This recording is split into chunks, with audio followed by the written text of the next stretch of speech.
B.Ed. B.Sc part third online classes में आपका स्वागत है। आज अपन अध्ययन करेंगे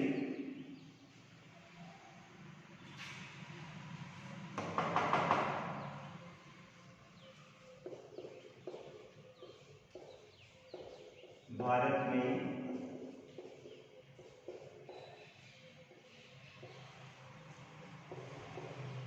खनिज संपदा। खनिज संपदा भी कहा जाता है, खनिज संसाधन भी कहा जाता है। यानी खनिज किसे कहा जाता है?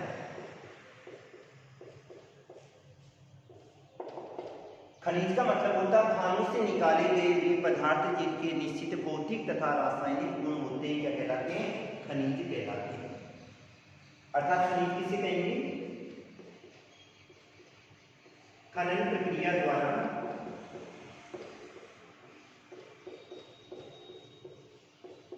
प्राप्त वे पदार्थ जिनके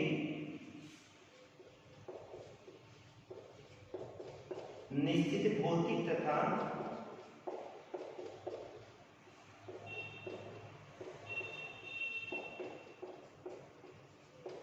रासायनिक गुण होते हैं।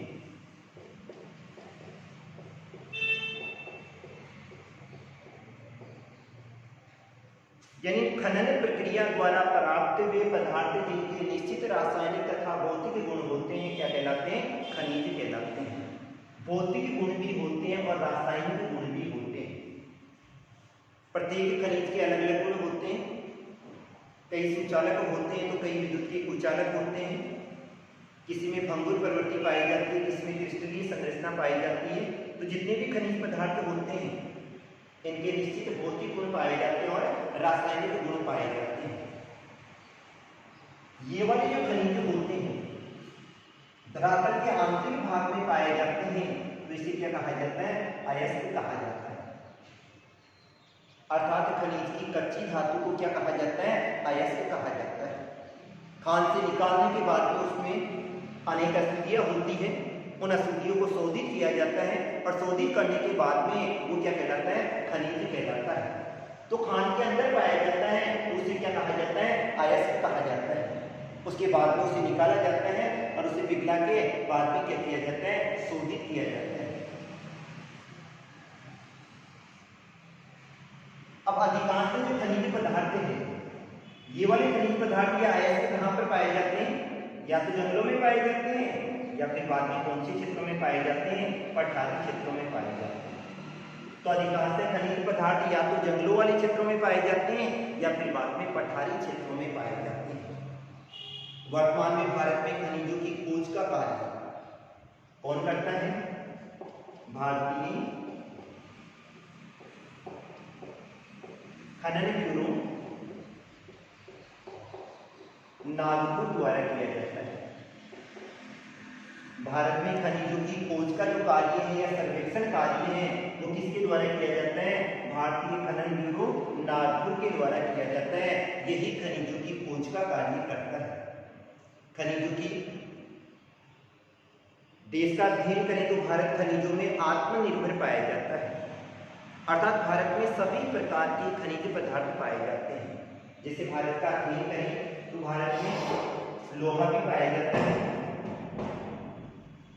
कोयला भी पाया जाता है, यानी धात्विक खनिज भी पाए जाते हैं और अधात्विक खनिज भी पाए जाते हैं।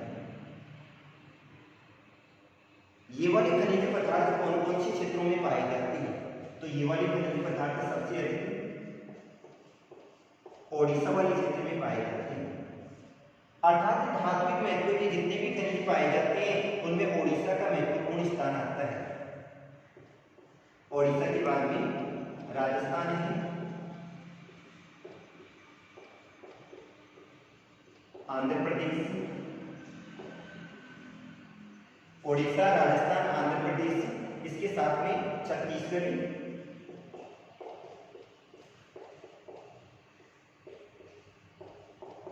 झारखंड,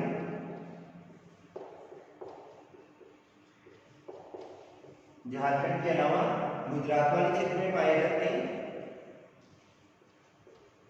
असम में पाए जाते हैं, मध्य प्रदेश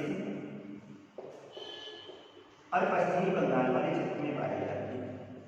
भारत में खनिजों का अध्ययन करें तो भारत में खनिज संपदा ओडिशा में पाई जाती है, राजस्थान में पाई जाती है, आंध्र प्रदेश, छत्तीसगढ़, झारखंड, गुजरात, असम, मध्य प्रदेश और पश्चिमी बंगाल वाले क्षेत्रों में अधिक पाई जाती है।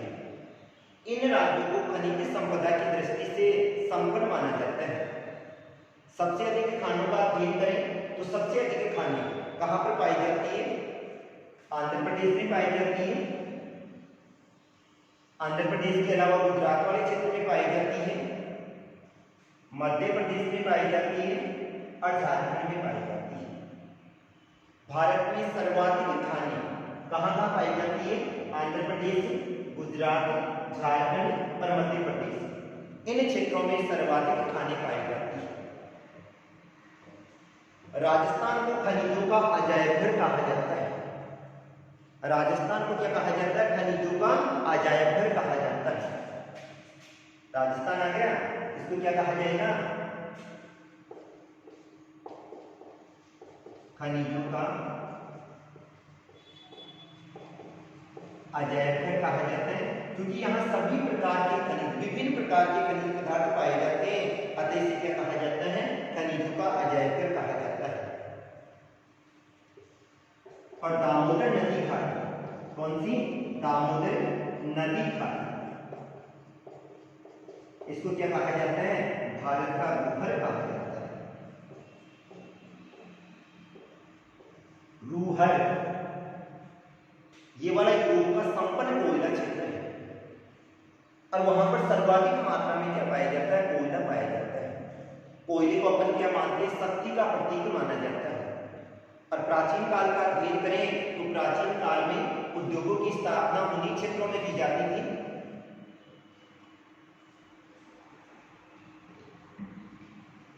जहां पर पर्याप्त मात्रा में कोयला पाया जाता है। दामोदर नदी घाटी एक ऐसा ही उदाहरण है जो कि गोंडवाना काल की यानी चट्टानों का समूह है और यहाँ पर कोयला निकलता है और कोयला निकलने के कारण से यहाँ पर सर्वाधिक उद्योगों की स्थापना होती है। अतः दामोदर नदी घाटी क्षेत्र को क्या कहा जाता है? भारत का रूहर कहा जाता है। क्या कहा जाता है? भारत का रूहर कहा जाता है। अब ऊर्जा का अध्ययन करें। ऊर्जा संसाधन के रूप में अपन किसका प्रयोग करते हैं? कोयले का प्रयोग करते हैं, खनिज तेल का प्रयोग किया जाता है, गैस का प्रयोग करते हैं, परमाणु या नाभिकीय ऊर्जा का प्रयोग किया जाता है अर्थात यूरेनियम का प्रयोग करते हैं, थोरियम का प्रयोग किया जाता है, इन सब का प्रयोग किया जाता है। इनमें सबसे अधिक जो प्रयोग है वो किसका किया जाता है? कोयले का प्रयोग सबसे अधिक किया जाता है। इसी कारण से कोयले को क्या कहा जाता है? ब्लैक डायमंड कहा जाता है। क्या कहा जाता है? ब्लैक डायमंड कहा जाता है। ऊर्जा संसाधन के रूप में सर्वाधिक जो प्रयोग है वो किसका किया जाता है? कोयले का किया जाता है और इसी कारण से कोयले को क्या कहा जाता है? ब्लैक डायमंड कहा जाता है। अब अपनी बात आती है भारत में खनिजों का वितरण। तो भारत में खनिजों की मुख्य 5 पेटियां पाई जाती हैं।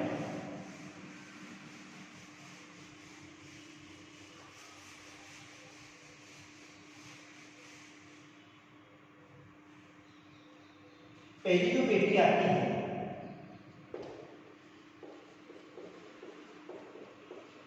सबसे अधिक झारखंड आ जाता है, बिहार, ओडिशा तथा पश्चिमी बंगाल। भारत में जो खनिज पेटियां हैं, खनिज पेटी से मतलब होता है जहां पर एक विस्तृत क्षेत्र में अत्यधिक मात्रा में खनिज पदार्थ पाए जाते हैं, उनमें सबसे पहली आती है झारखंड, बिहार, ओडिशा, पश्चिमी बंगाल पेटी। दूसरी पेटी आती है मध्य प्रदेश, छत्तीसगढ़, मध्य प्रदेश से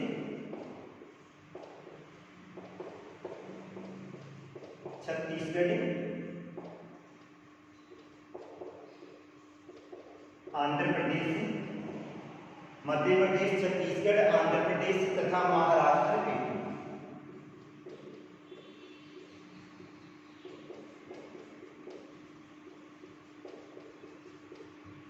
दूसरी कौन सी आ गई? मध्य प्रदेश, छत्तीसगढ़, आंध्र प्रदेश तथा महाराष्ट्र पेटी। तीसरी आ जाती है कर्नाटक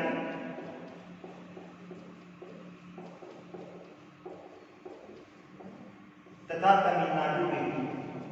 कौन सी? कर्नाटक तथा तमिलनाडु पेटी। चौथी आ गई राजस्थान तथा गुजरात में, यानी राजस्थान में भी पाए जाते हैं और गुजरात वाले क्षेत्र में क्रमबद्ध श्रृंखला में पाए जाते हैं। पांचवी केरल पेटी आ जाती है और छठा आ जाता है अन्य पेटी। अन्य पेटी में अपन दो पेटियों को सम्मिलित करते हैं। एक आ जाता है उत्तरी पूर्वी असम वाला क्षेत्र आ जाता है,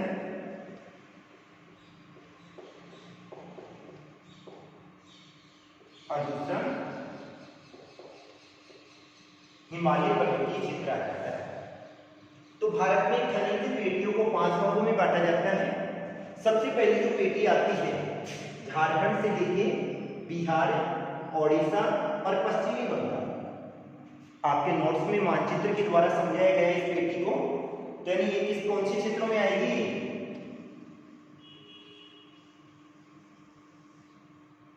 जो बीच वाला यानी दक्षिण का पठारी क्षेत्र है, इसी क्षेत्र में सर्वाधिक मात्रा में पाए जाते हैं। तो इसी क्षेत्र में झारखंड वाले क्षेत्र में आ जाएगी, बिहार वाले क्षेत्र में, ओडिशा वाले में और पश्चिमी बंगाल में। अब इस पेटी में कौन कौन से खनिज पदार्थ पाए जाते हैं? तो यहाँ पर कोयला भी निकलता है, दामोदर घाटी वाला क्षेत्र हो गया, सोन हो गया, कृष्णा हो गया, कावेरी हो गया। तो यानी कोयला भी निकलता है, अभ्रक भी निकलता है, इल्मेनाइट भी निकलता है, बॉक्साइट, फास्फेट, मैग्नीज, तांबा और लोहा खनिज पदार्थ पाया जाता है। अर्थात इसी क्षेत्र में धात्विक खनिज भी पाए जाते हैं और अधात्विक खनिज। कौन कौन से? धात्विक खनिज भी पाए जाते हैं और अधात्विक खनिज भी पाए जाते हैं। दूसरा आ जाता है मध्य प्रदेश से, छत्तीसगढ़, आंध्र प्रदेश से और महाराष्ट्र पेटी। इस पेटी में मैग्नीज भी पाए जाते हैं, बॉक्साइट भी पाए जाते हैं, लोहा भी पाए जाते हैं। मैग्नीज भी है, बॉक्साइट भी है, लोहा भी पाए जाते हैं, चूना पत्थर भी पाए जाते हैं और कोयले के निक्षेप भी पाए जाते हैं। इसके अलावा यहाँ पर पन्ना भी निकलता है, अभ्रक भी निकलता है और ग्रेफाइट के भंडार भी पाए जाते हैं। तो यहाँ पर भी धात्विक और अधात्विक दोनों प्रकार के खनिज पदार्थ पाए जाते हैं। तीसरा आ जाता है अपना कर्नाटक और तमिलनाडु। कर्नाटक वाला क्षेत्र आ जाता है, तमिलनाडु वाला क्षेत्र आ जाता है, जहां पर सोना निकलता है। कर्नाटक राज्य में निकलता है, लोहा भी निकलता है, मैग्नीज भी निकलता है, बॉक्साइट भी निकलता है। इसके अलावा जिप्सम और चूना पत्थर दोनों अधात्विक खनिज भी पाए जाते हैं। कौन से? जिप्सम भी पाए जाते हैं और क्या पाए जाते हैं? चूना पत्थर भी इस क्षेत्र में पाया जाता है। इसके बाद में आ जाता है राजस्थान तथा गुजरात, दोनों क्रमबद्ध पाए जाते हैं।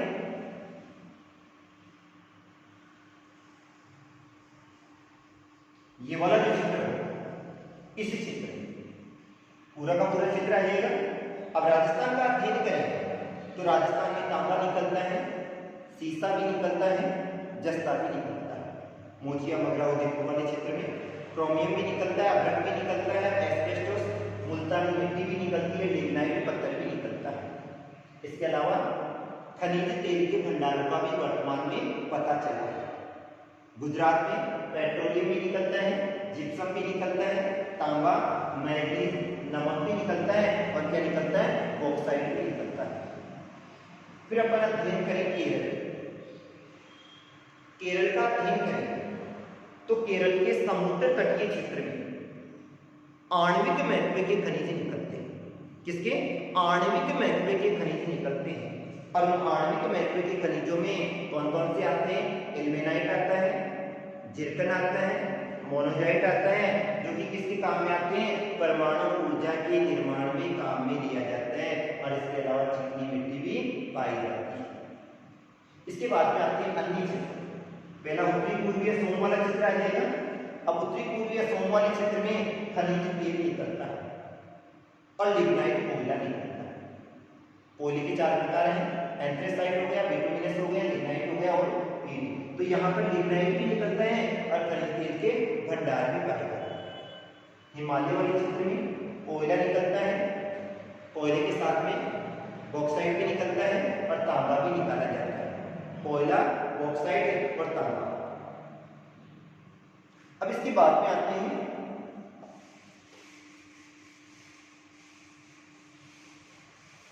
खनिजों का महत्व, यानी खनिजों को अलग अलग भागों में बांटा जाता है। इसके आधार पे, उनके महत्व के आधार पे और उनके वितरण के आधार पे। योजना आयोग के अनुसार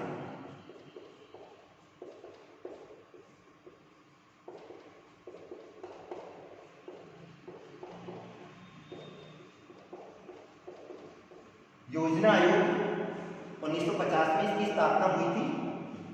वर्तमान में इसको नीति आयोग के रूप में परिवर्तित कर दिया गया है। इसके अंतर्गत पंचवर्षीय योजनाओं का निर्माण किया जाता था। इसने खनिजों को 3 भागों में बांटा गया है।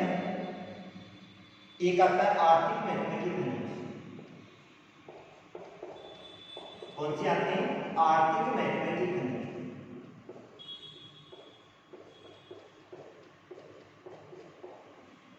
इसमें उन खनिजों को लिया जाता है जिन खनिजों का आर्थिक महत्व अधिक पाया जाता है। वे खनिज पदार्थ जिनका आर्थिक महत्व अधिक पाया जाता है उनको क्या कहा जाता है? आर्थिक महत्व के खनिज कहा जाता है।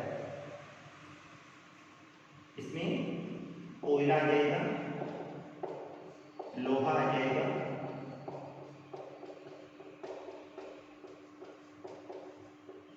बॉक्साइट यानी जिनका अत्यधिक मात्रा में उपयोग किया जाता है, अभ्रक,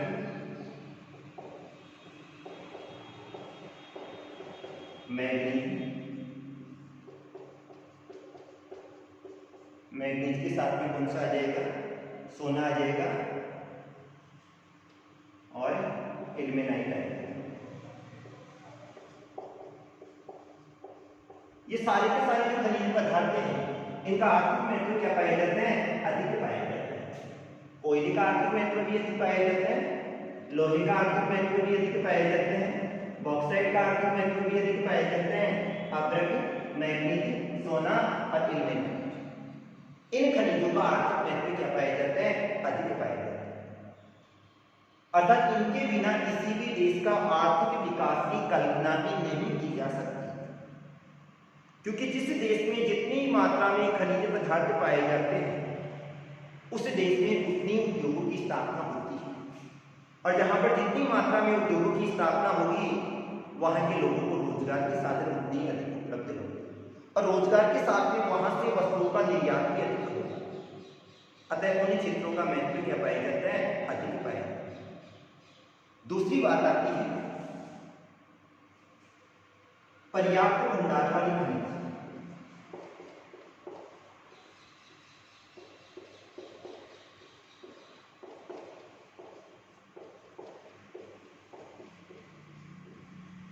पर्याप्त भंडार वाले खनिजों में उन खनिज पदार्थों को लिया जाता है जिनके भंडार पर्याप्त मात्रा में पाए जाते हैं।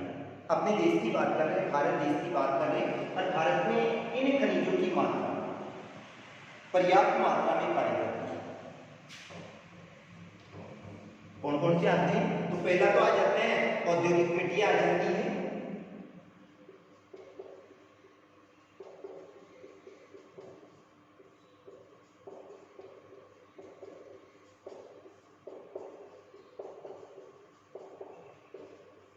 औद्योगिक मिट्टियां पर्याप्त मात्रा में पाई जाती हैं, क्रोमाइट भी पर्याप्त मात्रा में पाए जाते हैं, और आणविक खनिज भी पर्याप्त मात्रा में पाए जाते हैं। आणविक खनिजों में कौन से आएंगे? इल्मेनाइट आ जाएगा, जिरकन आ जाएगा, मोनोजाइट, ये केरल वाले क्षेत्र में अधिक पाए जाते हैं। तो जिनके भंडार पर्याप्त मात्रा में पाए जाते हैं, औद्योगिक मिट्टियां हो गई, क्रोमाइट हो गया, और कौन से हो गए? आणविक खनिज हो गए, जिनके भंडार पर्याप्त मात्रा में पाए जाते हैं। तीसरे आ जाते हैं अभावग्रस्त खनिज।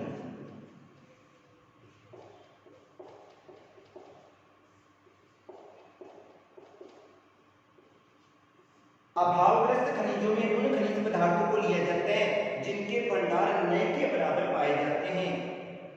इन खनिजों को बाहर से क्या किया जाता है, आयात किया जाता है। देश की अर्थव्यवस्था में योगदान इनका महत्व होता है, लेकिन इनके भंडार अपने देश में बहुत ही कम मात्रा में पाए जाते हैं।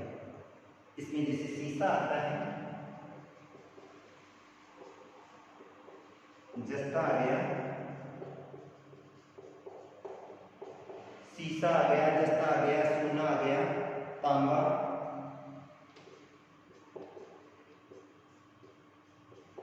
गंधक, गंधक के साथ में क्या आ गया, ग्रेफाइट वाला आ गया,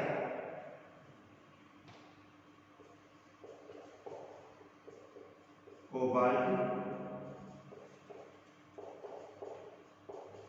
और क्या आ गया, पेट्रोलियम।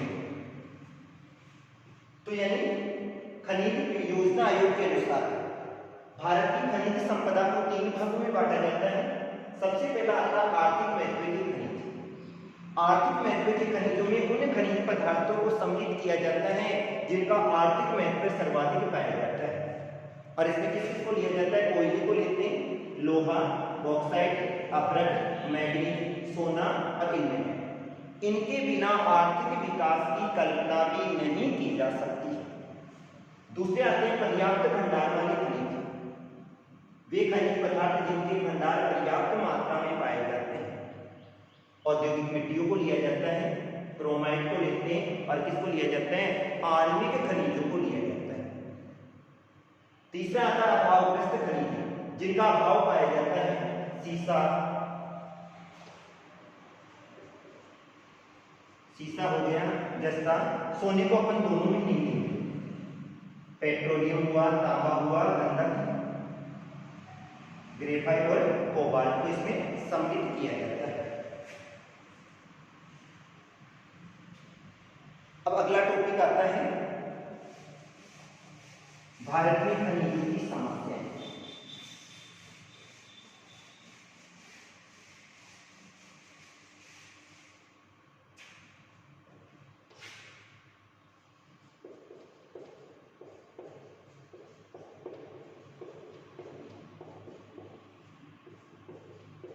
भारत में खनिज तथा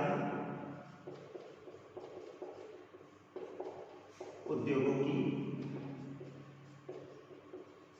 समस्याएं, यानी भारत देश का अध्ययन करें। पहले का अध्ययन करें तो भारत को सोने की चिड़िया कहा जाता था। ये नहीं भाई, भारत को सोने की चिड़िया इसलिए कहा जाता था कि भारत में सोने के पर्याप्त भंडार थे। यहां पर सोना नहीं, यहां पर विभिन्न प्रकार के खनिज पदार्थ पाए जाते थे। स्वतंत्रता से पहले का अध्ययन करें, सन 1947 से पहले का अध्ययन करें, तो यहां से अनेक जो खनिज पदार्थ थे उनको खान से बाहर निकाला जाता, उनका दोहन किया जाता, उनका शोषण किया जाता, और उसके बाद में उनको विदेशों में निर्यात कर दिया जाता। अब एक तो अपन खनिज पदार्थ को बाहर भेज रहे हैं, उससे अपने को जो आमदनी प्राप्त होगी वो क्या होगी, कम होगी, छोटी सी आमदनी प्राप्त होगी। अगर अपन यहां पर अपने ही देश में तकनीकी ज्ञान का विकास कर ले और उस खनिज संपदा के द्वारा मशीनों का निर्माण कर ले या अन्य सामग्री का निर्माण कर ले, तो उसके द्वारा अपने को अत्यधिक मात्रा में आमदनी प्राप्त होगी। उस समय देश की स्थिति का अध्ययन करें तो यहां से खनिजों को विदेशों में भेजा जाता, विदेशों में मशीनें तैयार होती और वहां से मशीनों को वापस अपने देश में लाया जाता। अपने खनिज का मूल्य तो क्या होता, कम होता, लेकिन बाहर से जो मशीन आ रही है उसका मूल्य क्या होता, अधिक होता। तो अपनी पूरी की पूरी खनिज संपदा बाहर की ओर चली गई। तो स्वतंत्रता से पहले तो खनिजों का केवल यानी निकाला क्यों जाता था, ताकि बाहर भेज दिया जाए, वहां से आमदनी प्राप्त कर ली जाए। ये सबसे बड़ी समस्या थी, और धीरे धीरे भारत में खनिज संपदा क्या हो गई, कम हो गई।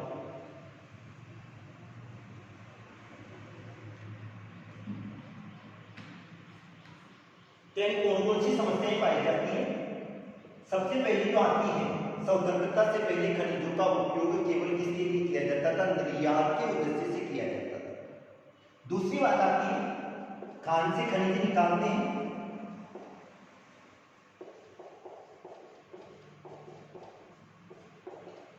निकाल लिए जाते हैं, निकालने के बाद खान को खुली छोड़ दिया जाता है।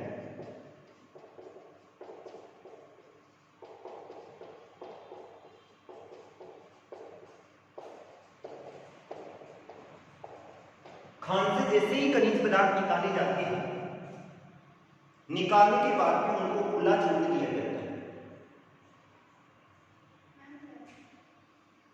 खुला क्यों छोड़ दिया जाता है? क्योंकि जैसे ही खनिज पदार्थ को निकाल दिया, निकालने के बाद में उनकी मात्रा कम हो जाती है, और जैसे ही उनकी मात्रा कम हुई, नीचे पाए जाने वाले पदार्थों का निष्कर्षण नहीं किया जाता है और उनको बिल्कुल खुले में छोड़ दिया जाता है। धीरे धीरे स्थिति क्या पाई जाती है? वहां पर जो अन्य खनिज पदार्थ थे उनके गुण भी क्या हो जाते हैं? नष्ट हो जाते हैं। अगर उसी खान को वापस मिट्टी से ढक दिया जाए तो समय बीतने के साथ में वापस वहां से खनिज पदार्थ का निर्माण किया जा सकता है। दूसरी बात आती है भारत के आंतरिक भाग में जल परिवहन का अभाव है।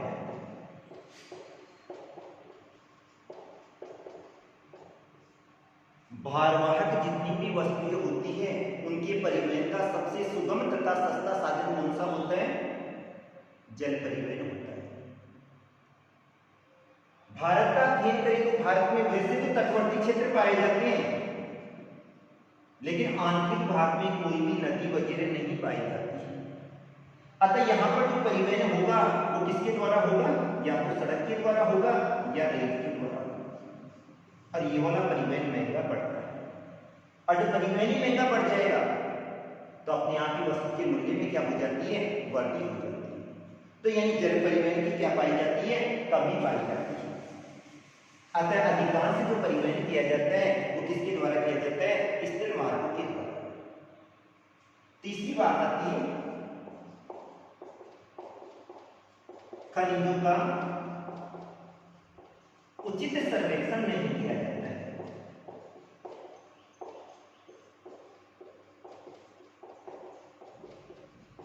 उचित सर्वेक्षण का मतलब होता है अपन जैसे खान से खनिज पदार्थ निकालते हैं उससे पहले खनिजों का सर्वे किया जाता है, और जब उचित सर्वेक्षण नहीं किया जाता है तो अन्य जो खनिज पदार्थ होते हैं उनको क्या कर दिया जाता है? नष्ट कर दिया जाता है। तीसरी बात आती है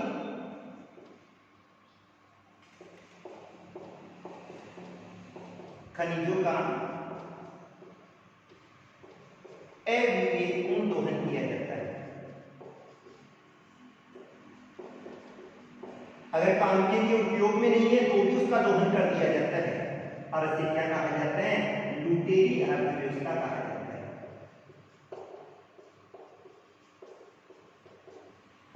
अगर कोई भी देश अपने निजी स्वार्थ के लिए धनी बनने के लिए अगर खनिज पदार्थ का दोहन कर रहा है तो इसे क्या कहा जाता है?